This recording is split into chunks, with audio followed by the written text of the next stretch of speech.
Décembre 1982.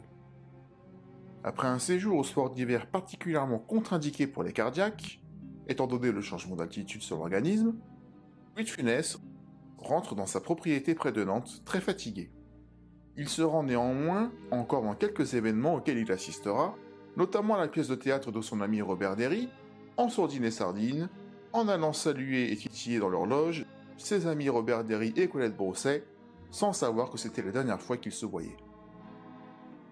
Sans le savoir, ça n'était pas forcément le cas de son fils Olivier, remarquant lorsqu'il lui a dit au revoir au Val d'Isère durant les vacances d'hiver, que quelque chose n'allait pas et que cet au revoir avait peut-être quelque chose de définitif. De son côté, Michel Maudot met en scène L'Entourloupe, la pièce d'Alain Reynaud-Fourton, au Théâtre des Nouveautés avec l'immense Michel Galabru.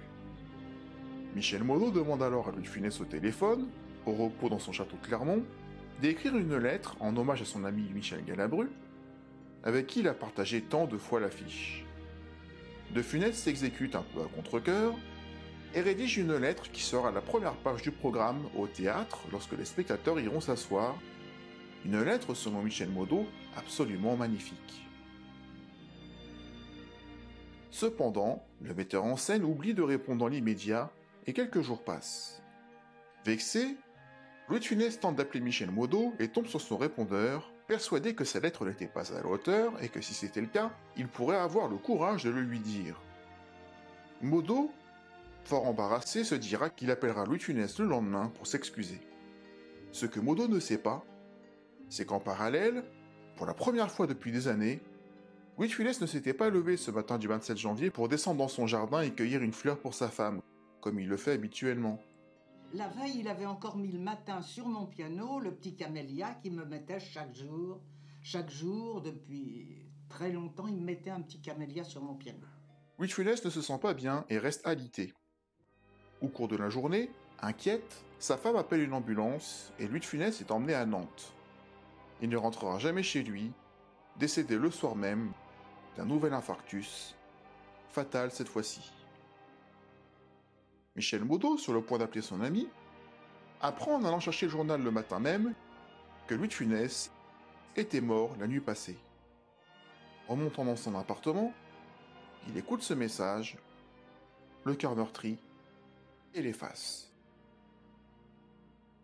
Bonjour à tous, désolé pour cette intro un petit peu morbide, mais c'était l'effet voulu. Nous sommes le 27 janvier 2023, 40 ans après ces tristes événements, et aujourd'hui, 4 décennies après sa disparition, cette chaîne que j'anime depuis maintenant quelques années me semble être le parfait exemple pour montrer que De Funès n'est pas mort, qu'il est toujours parmi nous, il ne nous a jamais vraiment quittés, il est jamais vraiment parti, il est partout derrière moi, dans ma DVD deck, et quelque part, il sera toujours vivant. Et quoi de mieux pour non pas fêter sa disparition, parce que je sais pas si ça se fête, en tout cas ça se célèbre, en tout cas quoi de mieux pour lui rendre hommage, que de parler du film dans lequel il a le plus cartonné, que ce soit lui, Bourvil ou Gérard Horry d'ailleurs, et je pense que c'est ce qu'il aurait voulu, non pas forcément qu'on parle de lui parce qu'il n'aimait pas ça, mais que si on doit parler de lui, c'est au travers de ses succès, de ses meilleures années, de ce qu'il a laissé derrière lui qu'on regarde tous en boucle depuis des décennies pour certains. Et le film que j'ai choisi de traiter aujourd'hui pour marquer l'événement, c'est La Grande Vadrouille de Gérard Horry.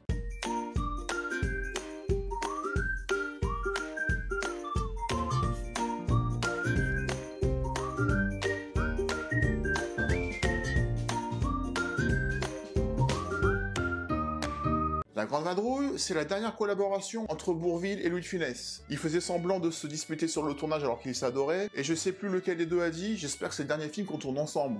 Pour rigoler. Je pense qu'ils pouvaient pas savoir ni l'un ni l'autre que ce serait malheureusement le cas.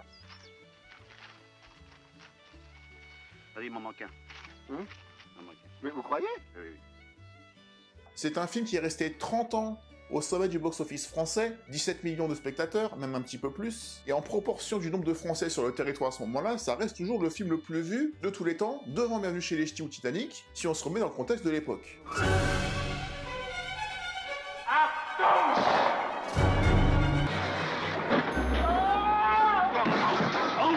Je vous ai attaché. C'est donc un phénomène sur lequel nous allons revenir aujourd'hui, bien qu'il n'ait jamais été dans mon top 5 des films de Louis de Funès. Par exemple, je lui préfère Le Cornio.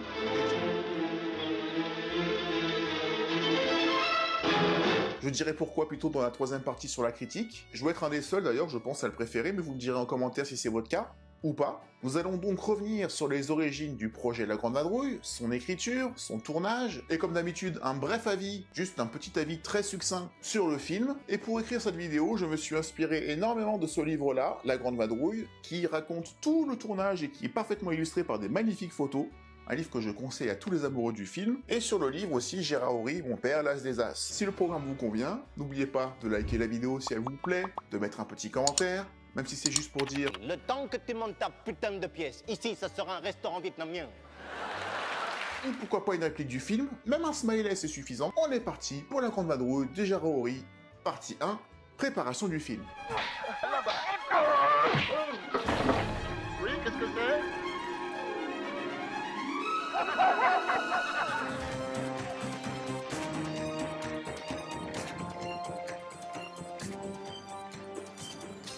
« 1964, une année extraordinaire, durant laquelle Louis de Funès explosera au cinéma, avec les tournages cumulés du Gendarme de Saint-Tropez, de Fantomas, puis du Cornio, le Cornio qui sortira en 1965, et qui détiendra cette année-là le record absolu d'entrée en France depuis l'invention du cinéma, quelques 70 ans plus tôt.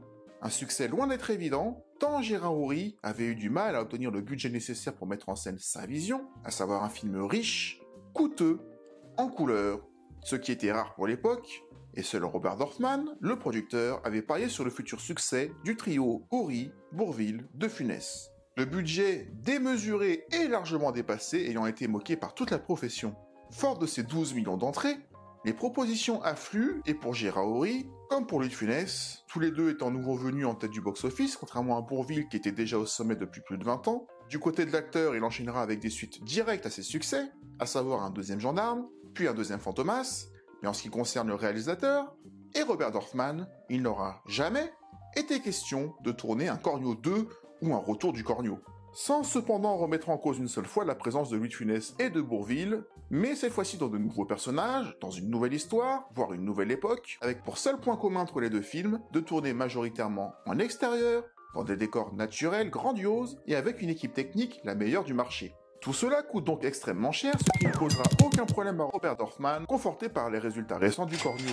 Gérard Horry, coutumé du fait d'écrire longtemps à l'avance son scénario dans les moindres détails, entre 6 mois et 2 ans selon les cas, va devoir compenser le manque de temps, le film devant être tourné à partir du printemps et à l'été 66. C'est après une nuit d'insomnie pour Gérard Horry que le réalisateur sort de ses cartons, une histoire écrite 6 ou 7 ans plus tôt, un scénario racontant l'histoire d'un avion américain, abattu au-dessus de Paris, dont les pilotes sautaient en parachute et qu'il fallait ensuite emmener en zone libre. Les deux personnages principaux étant deux sœurs jumelles, complètement opposées dans leur vie, l'une étant femme de marchand de bondieuserie, qui ne fréquente que des curés, et l'autre avec des mœurs plus légères, fréquentant des maisons closes.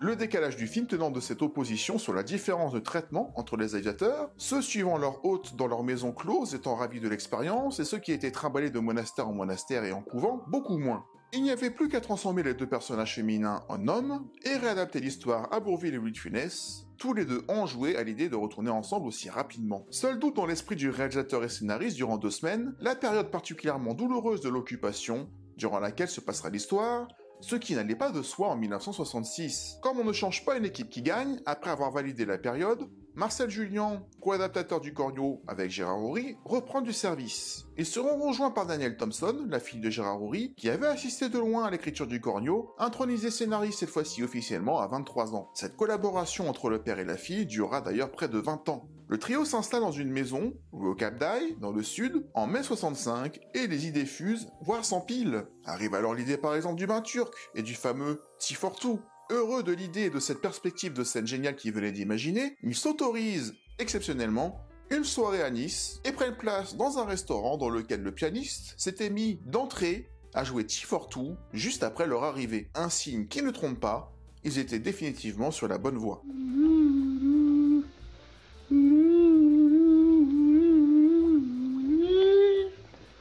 Afin d'emmener de nouvelles idées à un scénario déjà riche de 100 pages, Michel Modo et Guy Grosso sont appelés en renfort au cours de l'été pour apporter du sang neuf, afin de trouver de nouvelles idées de gags. C'est à cette occasion que l'idée de l'allemand souffrant de strabisme émergera, que Michel Modo jouera en direct devant Gérard Horry après des recherches pendant des semaines, parce que vous ne trouvez pas un type qui fait ça. Tu peux pas nous le retrouver. Alors attention, vas-y. Voilà.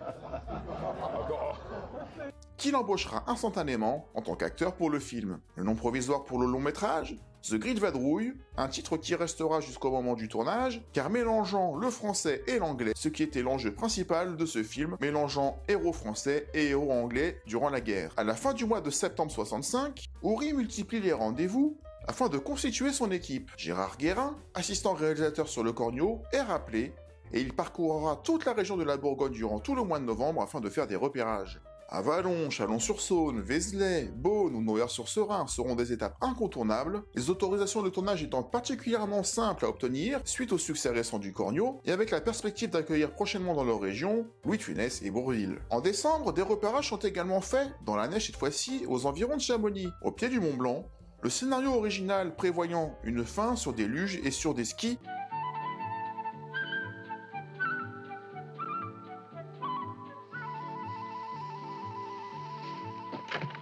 Gérard Guérin n'est pas optimiste sur la faisabilité de ces scènes, connaissant les habitudes de Gérard Ory à répéter les prises, ce qui impliquerait d'effacer les traces de ski et les traces de luge à chaque fois. Convaincu que les éventuelles intempéries météorologiques compliqueraient le calendrier de tournage, la fameuse séquence des planeurs, potentiellement bien plus spectaculaire que le ski, est intégrée au scénario. J'étais sûr qu'ils étaient encore là. Il n'y a pas d'hélice, hélas.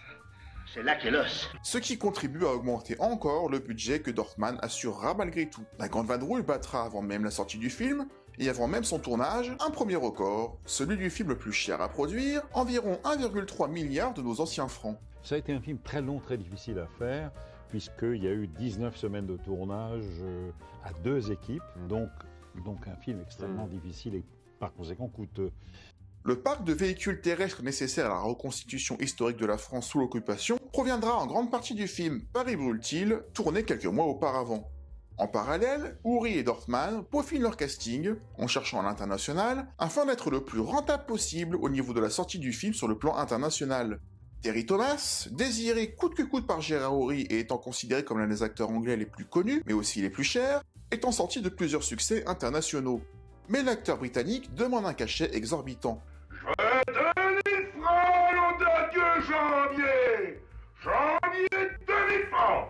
Mais peu importe, Ory le veut, Dorfman lui offre. Mike Marshall sera, à 22 ans, le benjamin du casting, et Claudio Brook, moitié mexicain, moitié français s'étant installé à Paris en ce début d'année 66, jouera le rôle de Peter Cunningham. Benno Sterenzenbach sera le major Harbar. L'acteur s'étant principalement illustré au théâtre jusque-là, Marie Dubois jouera Juliette, ayant tourné avec Bourvil l'année précédente, et Andrea Parisi jouera la bonne sœur. Le projet est présenté au public durant le festival de Cannes, au printemps 1966, avec la promesse qu'ils verront en décembre de la même année, à la sortie du film, le spectacle le plus hallucinant qu'ils n'aient jamais vu, bien que le tournage n'ait pas encore commencé, le Cornio ne faisant office soi-disant que de hors-d'œuvre à côté. On est au mois de mai, et on annonce la sortie pour le mois de décembre. Le tournage doit commencer le même mois, quelques jours après le festival de Cannes. Ultra tendu d'avoir une deadline aussi proche. On est parti pour le tournage.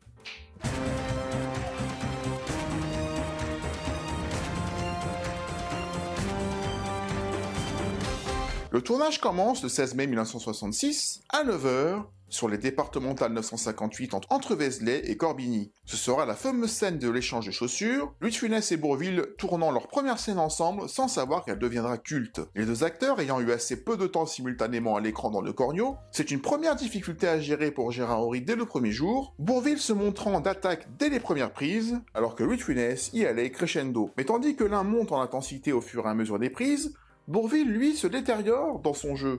Mais la complicité réelle entre les acteurs n'est jamais remise en cause pour autant. La scène de la route, entre chaussures échangées aux troupes allemandes qui surgit, va prendre une semaine de tournage à elle toute seule. À la fin des prises de vue, le régisseur général, chargé de véhiculer l'équipe technique ou les acteurs, avait oublié Bourvil sur le lieu de tournage, ce dernier s'étant écarté quelques minutes de ses collègues, et ce dernier a dû rentrer à pied. Bourvil ne dira d'ailleurs jamais rien de cet accident au directeur de la production, afin de ne pas compromettre son régisseur. Bref, c'est Bourvil, c'est normal. La semaine suivante sera consacrée au vol du camion de Sir Marie-Odile par les deux Anglais devant une belle ferme bourguignonne, le camion devant être chargé de citrouilles, bien que cela ne soit pas du tout la saison. Mais la Grande Vadrouille ayant le moyen de ses ambitions, on a acheté 150 citrouilles à un grand traiteur hors de prix sur Paris et on les a fait venir. La Grande Vadrouille, c'est ça. Nous sommes le lundi 23 mai, Et c'est le jour de tournage de la fameuse scène des tonneaux et de la conduite du chariot, et les 2 jours suivants seront consacrés à l'arrivée de nuit de notre duo d'acteurs dans Meursault, qui est en fait Vézelay, avec entre autres la fameuse scène où De Funès est sauvé par Bourvil d'une troupe allemande. Le scénario prévoyait alors, silencieux, les 2 hommes se regardent avec une intense émotion. Quelque chose passe dans leurs yeux qui pourrait ressembler à de l'amitié. Houry aura l'idée au moment du tournage de faire remercier Bourvil par De Funès, ce dernier refusant catégoriquement. De Funès étant toujours contre l'idée d'exprimer un sentiment qui n'avait pas un effet comique immédiat. Je vous remercie. Il le fera quand même et cette scène est impeccablement réussie. La semaine se poursuit le jeudi et vendredi 26 et 27 mai 1966 sur la place de la mairie de Noyères-sur-Serein et la fameuse arrivée à l'hôtel du Globe. Les plans d'intérieur seront tournés 1 mois plus tard en studio de Billancourt. Ce qui a beaucoup déçu et qui déçoit encore beaucoup les visiteurs aujourd'hui, qui espèrent rentrer dans l'ancien hôtel du Globe qui n'était pas un hôtel, en espérant retrouver une partie des intérieurs du film. Pas du tout, il n'y a rien à voir avec ce qu'il y a à l'intérieur et ce qu'il y a vraiment dans le film. Ça a été intégralement reconstitué en studio. La semaine se termine le samedi 28 mai à Pierrepertuis, au bord de la Cure, où De Funès et Bourvil, déguisés en Allemands, traversent le petit pont de pierre et l'équipe quitte ensuite Vézelay, après 15 jours de tournage, en laissant beaucoup de souvenirs aux autochtones derrière eux, et toute l'équipe se dirige vers Beaune pour la 3e semaine de tournage. Louis de Funès et Bourvil profiteront de leur soirée pour visiter des caves à vin, de nombreuses caves à vin, conviés de toutes parts par les locaux à déguster leurs meilleures bouteilles de Grand Cru de Bourgogne. Louis de Funès profitera également des week-ends non tournés pour pêcher dans une eau qu'il connaît bien, ayant tourné 10 ans auparavant sur les bords de la Bouzaise dans Ni vu ni connu d'Yves Robert. Le tournage se poursuivra ensuite à Meursault, encore une occasion pour les acteurs de visiter de nouvelles caves, l'acteur Thierry Thomas ayant en partie accepté le tournage pour cette occasion, et Michel Maudot, qui possédait à l'époque un restaurant, souhaitait profiter également de ce tournage pour faire une sélection de bonnes cuvées pour leur carte des vins. 36-15 36-15. TBA. L'ambiance reste donc parfaitement bon enfant entre les prises, mais très sérieuse durant, en particulier avec les scènes de la Kommandantur, qui vont réunir à l'écran pour la première fois nos 3 Anglais et nos 2 Français. La régie recherche dans les environs des véhicules de pompiers d'avant-guerre, Gérard Houry voulant être précis et éviter à tout prix les anachronismes. Il y en a encore quelques-uns dans le film, des très bien cachés avec des câbles électriques qui n'auraient pas dû être là, notamment près du barrage, des logos de la Poste qui sont pas tout à fait ceux-là, ceux de la SNCF non plus, mais bon, je pense qu'on peut pas tout maîtriser même sur un tournage pareil.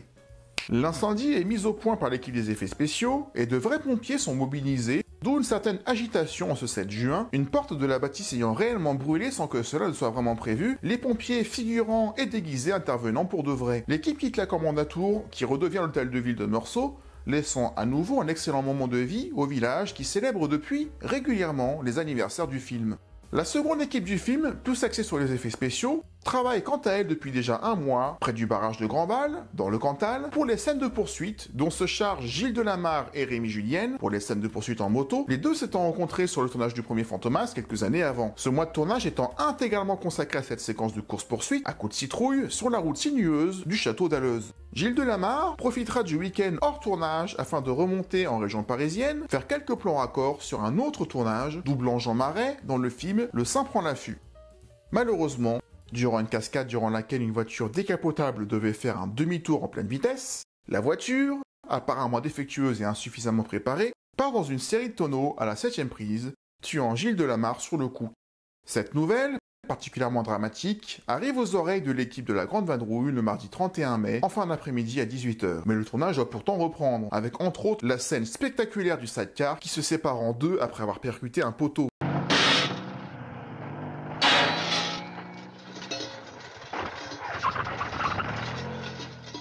Rémi Julienne, suite à la disparition de son mentor, sera intronisé responsable principal des effets spéciaux et gardera ce titre durant des décennies. Les 2 équipes se retrouveront le 12 juin afin de mettre en boîte toutes les scènes de planeurs. Ce sont donc 200 personnes à loger dans les hôtels de la région. Bien que l'été soit très proche, il pleut régulièrement sur le plateau en ce mois de juin 1966 dans le département de la Lozère. Aucun des acteurs principaux ne volera réellement dans un planeur, le vol étant simulé quelques semaines plus tard au studio de Billancourt, des assurances refusant de couvrir ces séquences et les planeurs étant réellement dangereux. Des voitures guidées à distance sont conçues pour la scène du tractage des planeurs, ce qui était innovant pour l'époque, ce genre de technique étant complètement nouvelle. Tellement nouvelle que certaines voitures s'emballaient toutes seules, en percutant d'autres, car la voiture de gendarmerie présente sur le tournage émettait sans le savoir sur la même longueur d'onde que les télécommandes. Plusieurs voitures ont fini dans le fond du ravin involontairement, avec impossibilité de les arrêter, et certaines d'entre elles y sont d'ailleurs toujours, même aujourd'hui, il y a encore des restes. Une scène dangereuse mettant en scène Claudio Brook, Peter, le voit rentrer dans le planeur en marche après avoir sauté d'une voiture elle aussi en marche, une cascade que l'acteur voudra réaliser lui-même. Lors de la première prise, l'acteur se fait réellement faucher par l'aile du planeur, mais voudra tenter un deuxième essai contre la vie de Gérard Horry, et la deuxième prise sera heureusement la bonne.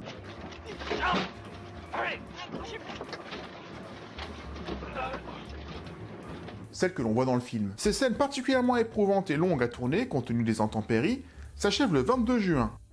La première équipe se rend à Montpellier-le-Vieux durant 3 jours pour tourner les plans raccords de De Funès et de Bourvil en uniforme allemand, guidés par leur chien après la scène du pont. C'est la fameuse scène qui va donner De Funès sur les épaules de Bourvil, juste après avoir essayé d'escalader un mur. D'ailleurs, cette image sera sur l'affiche du film. À la base, les deux chiens voyaient un nouveau lapin et cavalaient au moment où De Funès allait monter sur les épaules de Bourvil. Les deux tombant alors l'un sur l'autre, les acteurs devant être doublés à ce moment-là durant leur chute. Mais à la vision générale de De Funès sur les épaules de Bourvil, tout le monde se fait la réflexion en direct que cette position est à l'image de leur relation de dominant-dominé. Cette scène culte sera la dernière tournée en province, tandis que la seconde équipe continue de mettre en parallèle, en boîte, les scènes de planeur. À l'exception de la salle des Hospices de Beaune, de la grande salle et du hall de l'Opéra, toutes les scènes d'intérieur seront tournées dans les studios de Billancourt, aux portes de Paris. La scène des égouts de Paris, j'aurais jamais cru que c'était un décor, et cette scène m'a toujours fait flipper quand j'étais petit, parce qu'il y a une ambiance dans cet endroit, avec le gars déguisé en diable et qui dit « Dieu vous garde !» Ça me fait toujours un petit truc aujourd'hui. Et enfin, une partie du studio permettra de simuler l'ascension du planeur pour faire le raccord avec les prises tournées le mois précédent par la seconde équipe, avec un fond bleu derrière, afin de simuler le ciel. Lors de la scène du tournage en intérieur dans l'hôtel, Marie Dubois retrouve Bourvil, avec qui elle avait tourné l'année précédente dans Les Grandes Gueules, de Robert Enrico, Marie Dubois et Bourvil s'entendant merveilleusement bien.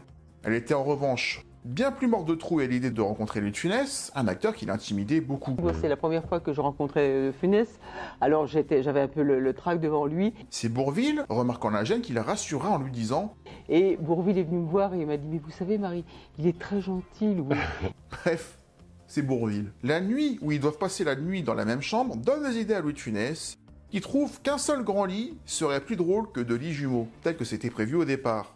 Cette première semaine en studio se passe bien, à une exception près, le 2 juillet 1966, le bureau du comptable est fracturé et les 120 enveloppes contenant la paye des techniciens de la semaine ont été volées, soit près de 60 000 francs de l'époque. Parce que oui, on payait toute l'équipe à la semaine, c'est comme ça que ça marche. Et malgré l'intervention d'un commissaire de police, on n'aura jamais retrouvé le coupable, à moins qu'il regarde la vidéo et qu'il soit toujours en vie. Rends les 60 000 francs. Si c'est le cas, qu'il le dise en commentaire.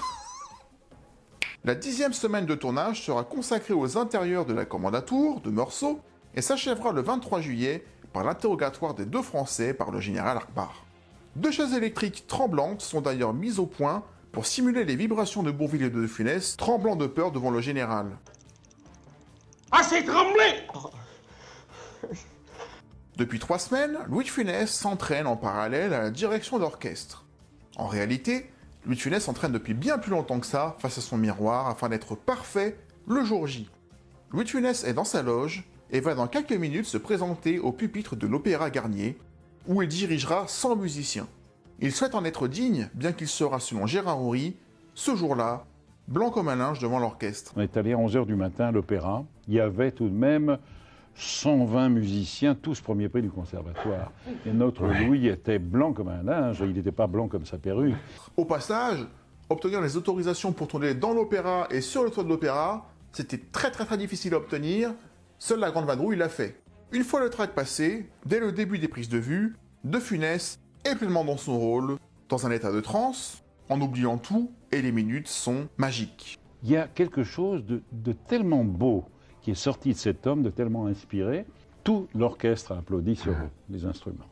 Et là, il est ressorti, il m'a dit « Tu m'as donné une des grandes joies de ma vie ». Après un silence solennel de quelques secondes après les dernières notes, les musiciens applaudiront avec leurs baguettes contre leurs instruments. C'était l'usage, ce que De Funès prendra avec humilité pour de la gentillesse, mais avouera à ce moment-là, les larmes aux yeux, à Gérard Horry qu'il a vécu l'un des plus beaux instants de sa vie. 800 figurants seront employés et surtout habillés, coiffés et maquillés, comme dans les années 40. Cette séquence sera la plus complexe de la carrière de Gérard Houry, devant gérer des centaines d'uniformes allemands, éviter de filmer le plafond de l'opéra peint dans les années 60, le film aurait été un nouvel anachronisme, et Gérard Houry confessera avoir pendant quelques instants avoir perdu pied face à un tel enjeu et une telle complexité. Regardez, ne faites pas un geste de la main comme si vous teniez un pot dans la main, je vous l'ai expliqué 25 fois. Combien de temps il faut, combien de temps il faut vous le dire. Regardez ce que vous faites. Le Palais Garnier referme cependant ses portes à l'équipe le 3 août 1966, et l'équipe retourne au studio pour tourner la scène de la fuite dans les égouts. La 12e semaine de tournage sera consacrée à l'atterrissage des Anglais, à la base prévue sur la Tour Eiffel pour l'un d'entre eux, mais cette dernière est munie d'antennes, bien évidemment absentes en 1942. Cette scène durant laquelle un Anglais devait déchirer en atterrissant le drapeau nazi ne sera pas retenue. Les scènes tournées en studio dans les bains turcs va aussi poser de nombreux problèmes techniques à Gérard Houry, la buée ne se maîtrisant pas et ne s'arrêtant que rarement au niveau espéré, sans compter que l'air y était irrespirable pour les acteurs qui devaient y plonger la tête pour les besoins du scénario. Une vapeur créée artificiellement grâce à de la neige carbonique arrosée d'eau chaude, les 3 acteurs ont d'ailleurs dû prendre des cours d'apnée avec des plongeurs professionnels pour pouvoir tourner ces scènes. Comme l'a dit Gérard Houry un jour, tourner la Grande Vadrouille, c'est avoir 15 problèmes différents par jour. Un autre défi attend Gérard Houry en ce 13 août 1966, avec les prises de vue devant se dérouler en gare de Lyon, finalement tournées gare de l'Est. Gérard Houry devant mobiliser 2 quais pour un train au départ et un autre qui serait arrêté. Cependant, à l'approche du 15 août, la gare et le trafic étaient saturés de voyageurs. Même un simple plan a priori très simple sur l'horloge de la gare, qui devait faire mention d'une heure précise, 8h04, était impossible à obtenir pour la production, car changer l'heure sur une horloge provoquait un changement d'heure sur toutes les horloges de la SNCF, car elles étaient toutes interconnectées. Une équipe réduite s'est donc rendue le lendemain matin gare de Lyon, à l'heure dite, afin de simplement filmer l'horloge à la bonne heure. Quand je vous dis qu'il n'y avait rien de simple sur ce tournage, autre scène compliquée, mais laquelle ne l'était pas, celle du musée de la contrefaçon.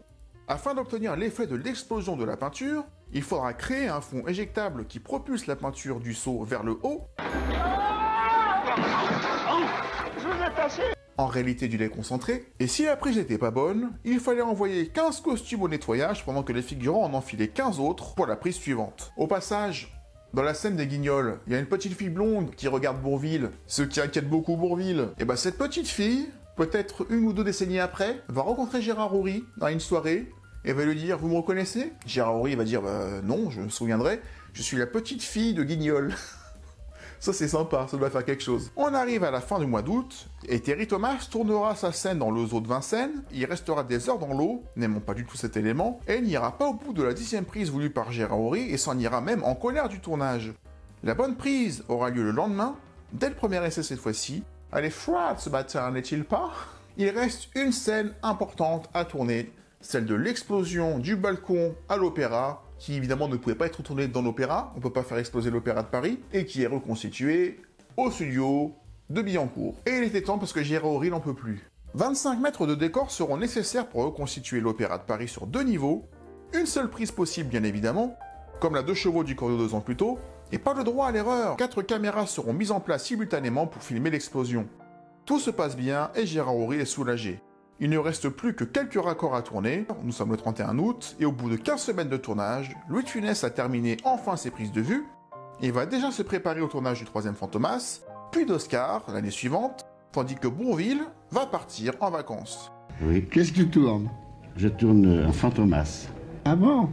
Je crois que tu l'avais déjà tourné, ça. On fait un 3e Fantomas. Ah bon?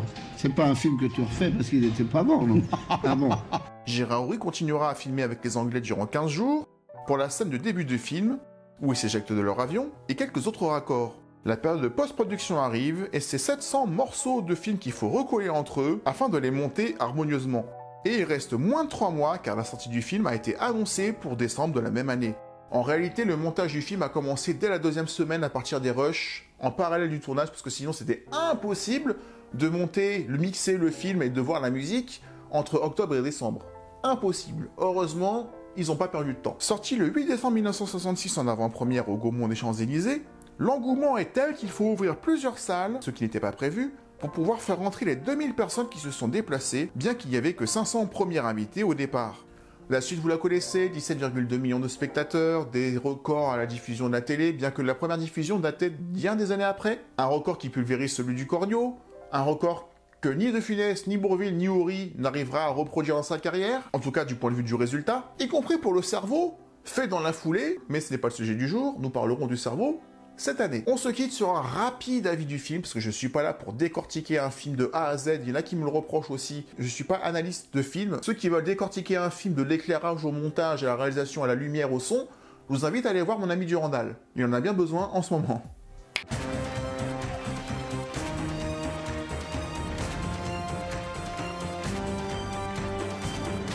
Je l'ai dit en début de vidéo, j'adore La Grande Vadrouille, comme beaucoup de monde. C'est un film d'une exemplaire fluidité dans la mise en scène et dans le scénario. C'est un film bien construit, avec ses personnages qui gèrent indépendamment leurs anglais comme ils peuvent et qui vont se recouper dans une scène de l'opéra extraordinaire. Et c'était pas gagné, avec un fil rouge parfaitement clair, comme j'aime bien, parce que moi je peux pas comprendre deux choses, une seule seulement. Un fil rouge très clair où il s'agit de fuir les Allemands et d'amener les Anglais et les Français du coup en zone libre. Simple. Avec des péripéties et beaucoup d'emmerdes, évidemment. Mais simple. Il y a certaines scènes qui m'ont marqué, qui m'ont fasciné quand j'étais petit. Je vous ai parlé de la scène des égouts. Dieu vous garde. Mais il y a aussi celle du gâteau dans l'hôtel du Globe dans le noir. Cette scène m'a toujours fait flipper. Même aujourd'hui, je la vois, je suis...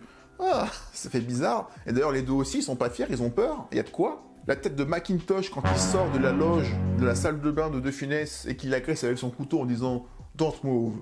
Lui aussi, il fait flipper. Il y a des passages comme ça qui sont visuellement assez intéressants, en tout cas flippants, il faut le dire, assez flippants, en tout cas inquiétants. Il n'y a aucun problème dans ce film où De Funès joue encore une fois parfaitement bien sa partition. La meilleure scène, je pense, pour moi, de ce qu'il a fait dans le film, c'est quand il est avec l'anglais en train de jouer du piano et de la harpe, et qui joue gros devant l'allemand en disant « C'est pas moi, c'est pas lui !» Ça, c'était super culotté. Et puis quand il fouille partout, « Il est pas là ! Il est pas là !» Bon, bah, il est plus là.